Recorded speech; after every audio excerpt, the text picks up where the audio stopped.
In 1936, the federal government of R.B. Bennett lost the election to the Liberals. My grandfather said he got the job on the Banff-Jasper Highway, because his horses were conservatives. 1936, the government fell, the Liberals got in, and they fired all the conservative horses and hired all Liberal horses. So there he was out of work. So he came back here, which of course is now MD of Bighorn, and built on his own homestead, Southwest 1727, 6 West the 5th. And Laurie and Jean concentrated their efforts here. When they started building that house in the fall of 1936, they had $10 cash between them. And they built a house with $10. And they did that by cutting their own logs. There was a sawmill operating nearby. They would haul lumber up to the mill, who would mill it for half or something like that of the lumber that was produced.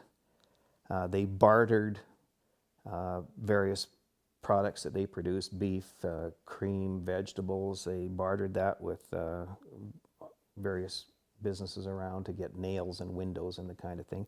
And they built a house with $10 and moved the family into it. Of course, it was still the 30s. It was very lean.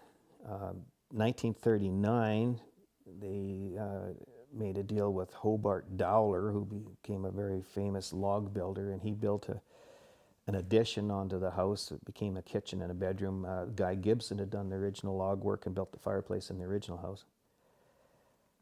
And of course, they continued to live adjoining the Indian Reserve and became very fast friends with a number of the Stonies that came and went out of here. Well, it was about that time, the late 30s. My grandmother was, they used to do most of their shopping they did in Morley rather than Cochrane in those days. So my grandmother would take a Bennett buggy, which of course was a Model T that had the motor pulled out of it and a team of horses hitched onto it. She'd go over to Morley and buy supplies. And on one of her trips to Morley, she met an old Indian riding his horse. And she said that the Stony stopped and looked straight ahead for a respectable period of time, and that she stopped and looked straight ahead for an equally respectable period of time. And then he said, "White women are stupid. White women don't know nothing. White women can't do anything. Stony women are smart. They know everything. They can do anything. Around here, they tell me you just as good as pure-blood Stony woman." And she said that was the best compliment she'd ever received in her life. So anyway, they sort of kept chipping away as best they could. In 1940 or 41, of course, the Brewster Trail rides in Banff were going strong. And so many men were away at war. Brewster's hired my grandfather Laurie, Donna's father, to be head guide for the summer trail rides. And Donna became the first female guide that had ever been hired by Brewster. And Donna and her dad supplied 10 horses. And Donna was the guide, and she was responsible for 10 horses and the customers, the clients, guests that were riding them. And they did that for 3 or 4 years. And at the end of the season, Donna would trail the horses back from Banff by herself. She just loved it. That's what she liked to do. Horses were her thing. So back she'd come. I wanted to talk about something about Laurie Johnson during the First World War. Before he was married, he enlisted in the army in the First World War.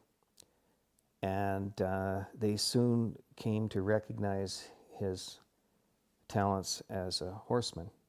And they put him to work training officers how to ride. He said he was the only private in the Canadian Army that got to order officers around.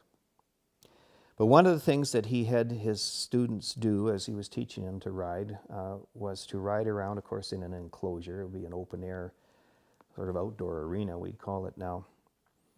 and learn to walk and trot and canter and back up and figure eight and all these good things. And one of the exercises he made him do, he said, "Okay, guys." Of course, they were riding army saddles, which much like an English saddle, not like the old stock saddle. Fold the stirrups up over the pommel, and go over these series of 2-foot jumps with no stirrups. And one of the officers said, "You can't do that." And Laurie said, "Well, you can." And he said, "I'll show you how you can do it." And he put his stirrups over the front of the saddle and then sat backwards on the saddle and took his horse around the jump course. And after that, no officer ever questioned his judgment. He had his way with the officers when it came to training them to ride.